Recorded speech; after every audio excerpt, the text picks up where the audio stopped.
नमस्कार दोस्तों, मैं कुणाल आपका स्वागत करता हूं। ये हमारे पर्यावरण के सीरीज का 5वां वीडियो है और जैव विविधता का दूसरा भाग है। आज हम लोग जैव विविधता के अंतर्गत भारत के जैव भौगोलिक क्षेत्र के वर्गीकरण का अध्ययन करेंगे। अगर आप लोगों ने ज्योग्राफी पढ़ चुके हैं तो भारत के भौगोलिक क्षेत्र के वर्गीकरण से आप वाकिफ़ होंगे, जिसके अंतर्गत हिमालय के क्षेत्र, गंगा के मैदान, हिंद महासागर के पूर्वी तथा पश्चिमी तट, पेनिनसुलर इंडिया, इन सब चीज़ों से आप लोग अवगत होंगे। तो इन्हीं चीज़ों को हम लोग थोड़ा सा देखेंगे कि इन क्षेत्रों में जैव विविधता का क्या स्वरूप है, क्योंकि भारत में वन क्षेत्रों का विभाजन जलवायु के आधार पर ही होता है। तो आइए देखते हैं भारत में जैव भौगोलिक क्षेत्रों का वर्गीकरण कौन कौन से पार्ट आते हैं। ठीक है, आइए देखते हैं। भारत का भौगोलिक वर्गीकरण अगर करें तो जलवायु के आधार पर हिमालय का क्षेत्र, ये वाला पार्ट आप लोग देखिए, ये हिमालय का क्षेत्र, थोड़ा सा हिमालय का क्षेत्र, ठीक है। उसके बाद आप लोग गंगा यमुना ब्रह्मपुत्र का मैदान, ये वाला पार्ट। उसके बाद आप लोग देखेंगे प्रायद्वीपीय पठारी, इस पार्ट में आएगा पेनिनसुलर इंडिया का। फिर हिंद महासागर का पूर्वी तथा पश्चिमी तट, द्वीप समूह, ये जो भी द्वीप समूह आएंगे, अंडमान निकोबार, लक्षद्वीप समूह और थार मरुस्थल जो कि अपना राजस्थान में है, ये भारत के भौगोलिक वर्गीकरण के अंतर्गत आते हैं। अब देखेंगे कि इन क्षेत्रों में जैव विविधता की क्या स्थिति है। ठीक है, हालांकि हम इसे 6 या 7 भागों में बांट के देखते हैं, लेकिन जैव विविधता वाले पार्ट में हम लोग इसे 10 भागों में बांट कर देखेंगे। किताबों में अलग अलग हो सकते हैं, बट अपनी सुविधा के अनुसार आप लोग बांट कर देख लीजिएगा। ठीक है, क्योंकि भारत में जो वनों का वर्गीकरण है जलवायु के वर्गीकरण के आधार पर ही होता है। तो हम लोग देखेंगे कि जो भी अपना जैव विविधता की विशेषताएं जो भी होगा, वर्गीकरण होगा, जलवायु प्लस भौगोलिक वर्गीकरण के आधार पर ही होगा। ठीक है, जैव भौगोलिक तट का वर्गीकरण इसी के आधार पर होगा। तो देखते हैं भारत के जैव भौगोलिक वर्गीकरण के अंतर्गत इसे मुख्यतः 10 भागों में बांटा गया, जिसके अंतर्गत पहला अपना है ट्रांस हिमालय, हिमालय के ऊपरी वाला हिस्सा, ये वाला पार्ट, लद्दाख वाला पार्ट। ठीक है, ये वाला पार्ट लद्दाख, जहाँ पर आप अक्सर देखेंगे कि बहुत ज़्यादा ठंड पड़ती है और बौद्ध धर्म के लोग वहाँ लबादे पहने हुए रहते हैं। ठीक है, तो ये जान लीजिए कि इससे आपको अंदाज़ा लग सकता है कि कितना ठंड होगी। यहाँ पर प्रमुख जैव विविधता के अंतर्गत अगर पशुओं को देखें तो जंगली भेड़, बकरी, हिम लेपर्ड, सफ़ेद रंग के बिल्ली, काली गर्दन वाले सारस पाए जाते हैं। जबकि हिमालय की पर्वतमालाओं को देखें तो यहाँ से अगर जम्मू कश्मीर से शुरुआत होता है और ये आपका नॉर्थ ईस्ट वाले पार्ट तक पहुँचता है। ठीक है, अभी और थोड़ा हिमालय के अंतर्गत देखते हैं।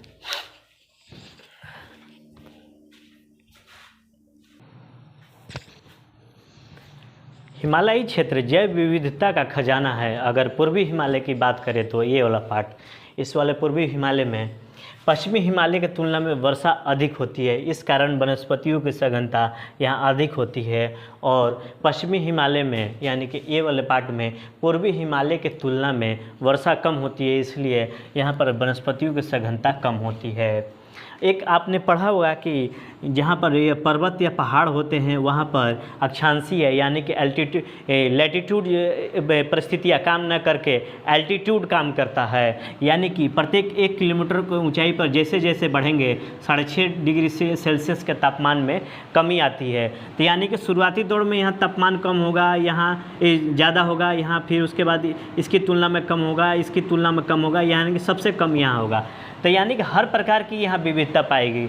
नीचे वाले क्षेत्रों में आप उष्णकटिबंधीय बन पाएंगे और ऊपर बढ़ते जाएंगे तो टुंड्रा, टैगा वनस्पतियाँ हमें पाएंगे। तो ये हिमालय क्षेत्रों पर इस तरह का काम करता है। जो समुद्र तल से जो ऊंचाई है वहीं यहाँ पर ये वनस्पतियों के वर्गीकरण का आधार बनता है, ना कि लैटिट्यूड। यहाँ एल्टीट्यूड आधार बनता है वनस्पतियों के वर्गीकरण में। ठीक है,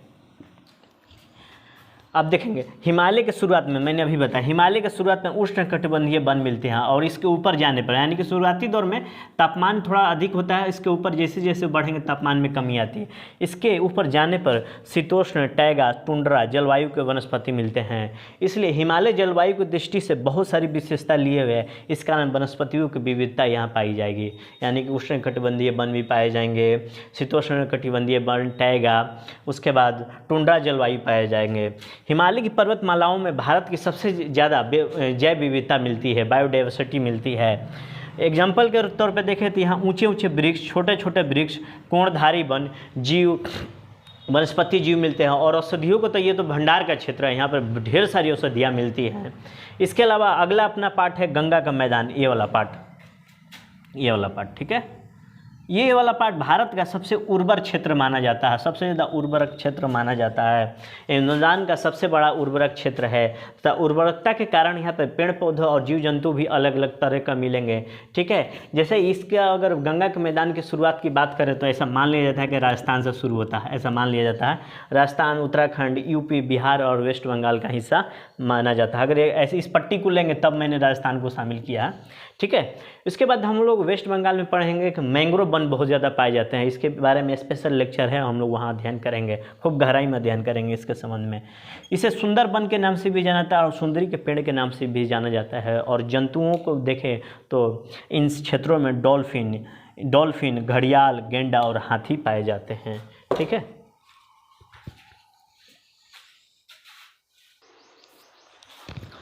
अन्य जैव विविधता के क्षेत्रों को देखें तो उत्तर पूर्वी क्षेत्र, नॉर्थ ईस्ट वाला पार्ट, ये वाला ध्यान रखिएगा, ये बड़ा ही महत्वपूर्ण है जैव विविधता की दृष्टि से। जैव विविधता की दृष्टि से भारत का सबसे समृद्ध क्षेत्र इनरिच्ड रीजन है, ठीक है। यहाँ पर वन, लोगों की विविधता, अलग अलग जातियों, अलग अलग प्रजातियों और स्पीसीज यहाँ पाए जाते हैं, ठीक है। निर्जातीय समूह यहाँ पाए जाते हैं। यहाँ पर सदाबहार वन, अर्ध सदाबहार वन, पर्णपाती वन, मानसूनी वन, उसके बाद घास के मैदान पाए जाते हैं। उसके बाद यहाँ पर सबसे अधिक बांस का उत्पादन होता है, सबसे अधिक बांस बहुत ज़्यादा यहाँ पाया जाता है। इसके अलावा कटहल, शाहबलूत, जैक फ्रूट और चेस्टनट यहाँ सबसे प्रमुखता में पाई जाती है। उसके बाद अगला देखेंगे दक्कन का प्रायद्वीपीय क्षेत्र, ये वाला पार्ट मान के चलिए, ये वाला पार्ट, ठीक है, जिसके ऊपर में सतपुड़ा की पहाड़ी आ जाती है, सतपुड़ा रेंज आता है। पश्चिम में ये अरब सागर, पूरब में बंगाल की खाड़ी है तथा दक्षिण में हिंद महासागर आता है। तो इस वाले पार्ट को हम लोग दक्कन का प्रायद्वीपीय क्षेत्र बोलते हैं। यहाँ पर ये उष्णकटिबंधीय वन वाला क्षेत्र है। यहाँ देखेंगे कि 23.5 डिग्री यहीं से पास से गुजरती है और यहाँ पर सघन एवं ऊंचे वन भी पाए जाते हैं। बड़े आकार के पशु पाए जाते हैं, जहाँ पर बाघ, हाथी, जंगली भैंसा, सांभर, बारहसिंघा पाया जाता है, ठीक है। इसके बाद हम लोग देखेंगे पूर्वी तट क्षेत्र, ये वाला पार्ट, ये वाला पूरा का पूरा पार्ट, पूर्वी तट क्षेत्र, जहाँ पर वेस्ट बंगाल, उड़ीसा, आंध्र प्रदेश और तमिलनाडु आता है। जहाँ पर बंगाल की खाड़ी में हम लोग सुंदरबन का क्षेत्र देखेंगे और यहीं पर आसपास बंगाल टाइगर हमें नज़र आएगा। इसके अलावा जंतुओं में डॉल्फिन और घड़ियाल भी हमें देखने को मिलते हैं।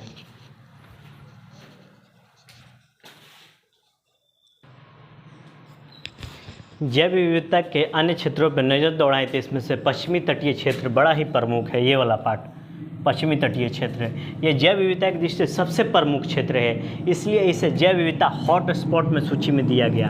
यानी कि ये वाला क्षेत्र हॉट स्पॉट की सूची में सूचीबद्ध किया गया है, क्योंकि यहाँ पर सबसे ज़्यादा जैव विविधता पाई जाती है। जहाँ सबसे ज़्यादा जैव विविधता पाई जाती है उस क्षेत्र को हॉट स्पॉट क्षेत्र घोषित कर दिया जाता है। यहाँ पर सदाबहार वन, शुष्क पर्णपाती वन पाए जाते हैं। पर्वतीय क्षेत्र है, यहाँ पर भी वनस्पतियाँ अलग अलग होंगी और इन्हें शीतोष्ण कटिबंधीय वन भी यहाँ पर पाए जाते हैं। इसके अलावा मुख्य प्राणी के रूप में यहाँ पर देखें तो नीलगिरी, लंगूर, शेर, लायन, टेल मकाक, उड़ने वाली गिलहरियाँ पाई जाती है। तो इसको आप लोग थोड़ा सा बुक्स निकाल के देखेंगे तो थोड़ी सी और जानकारी यहाँ मिल जाएगी, ठीक है। बट मैं कम की चीज़ें बताते जा रहा हूँ। इसके बाद द्वीपीय क्षेत्र देखेंगे तो ये वाला पार्ट अपना द्वीपीय क्षेत्र और ये अंडमान निकोबार का क्षेत्र है। इन जैव विविधता का दृष्टि से सबसे समृद्ध क्षेत्रों में भी आता है। यहाँ पर उष्णकटिबंधीय वन, सघन वन, वनस्पतियों की प्रजातियों की बहुलता बहुत अधिक पाई जाती है, ठीक है। इसके अलावा हम लोग अंडमान निकोबार में देखेंगे ये परवाल भित्तियाँ, ये कोरल रीफ्स भी यहाँ पाए जाते हैं, जो जैव विविधता का ही भाग बहता है, अंग आता है। उसके बाद अर्ध शुष्क क्षेत्रों को देखेंगे तो उष्णकटिबंधीय कटीले वन यहाँ पर पाए जाते हैं, जो कि कटीली झाड़ियाँ और अर्ध वन भी पाए जाते हैं, जैसे गुजरात वाला पार्ट, ये वाला पार्ट देखेंगे यहाँ पर, ठीक है। इस वाले पार्ट पर, इस वाले पार्ट नहीं, ये पूर्वी पार्ट पर, कि जहाँ पर गिर क्षेत्र है, जहाँ पर एशियाटिक लाइन पाए जाते हैं, तथा मैंग्रोव क्षेत्र भी पाए जाते हैं, ठीक है। गिर क्षेत्रों में मैंग्रोव भी पाए जाएंगे, ठीक है। ये क्वेश्चन आ चुका है कि एशियाटिक लाइन किस क्षेत्र की प्रमुखता है, तो गिर क्षेत्र की। फिर इसके बाद थार मरुस्थल, राजस्थान का पार्ट, जो गर्म क्षेत्र और रेतीला क्षेत्र है, जहाँ पर कीटों की प्रजातियाँ पाई जाती है। और कच्छ का क्षेत्र है यहाँ पर, जो कि है जो ये वाला रण ऑफ कच्छ में चिंकारा, ग्रेट इंडियन बस्टर्ड भी पाए जाते हैं, ठीक है। तो ये रहा अपना जैव विविधता का वर्गीकरण। अब अगला टॉपिक देखते हैं।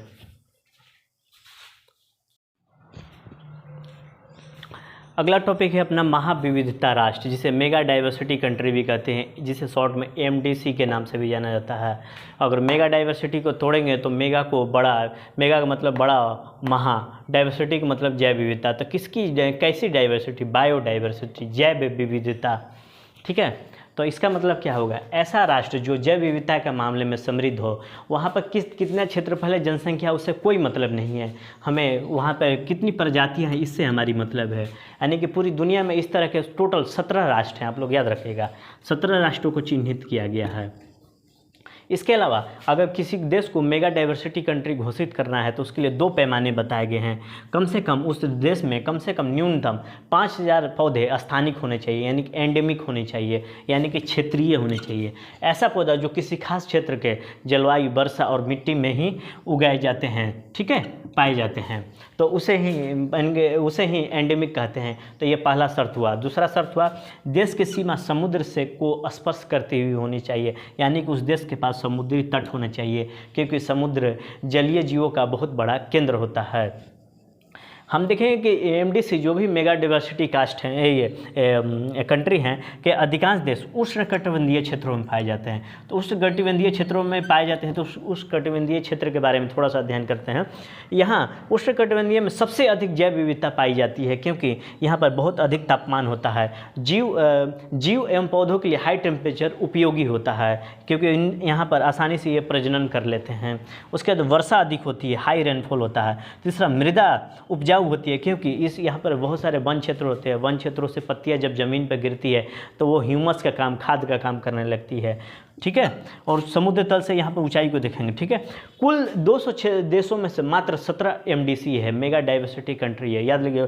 मान के अनुमानतः हम जानते हैं कि पूरी दुनिया में 200 देशों, उसमें से 17 MDC है। इन देशों में पूरी पृथ्वी का 70% जैव विविधता पाया जाता है, जबकि इनके पास जो लैंड एरिया है, भूमि क्षेत्र है, मात्र 10% है।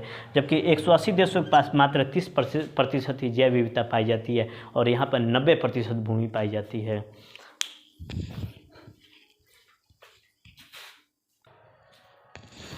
MDC यानी कि महाविविधता राष्ट्र का निर्धारण कौन करता है? तो प्रजातियों को लुप्त होने के खतरे को देखते हुए MDC का निर्धारण किया जाता है। इसके लिए 2 एजेंसियां काम करती है, कंजर्वेशन इंटरनेशनल अंतर्राष्ट्रीय संरक्षण और United Nations Environment Programme World Conservation Monitoring Centre के द्वारा, जो कि UN एनवायरनमेंट WCMC इसको शॉर्ट में लिखते हैं। ये दोनों मिलकर MDC का निर्धारण करती है।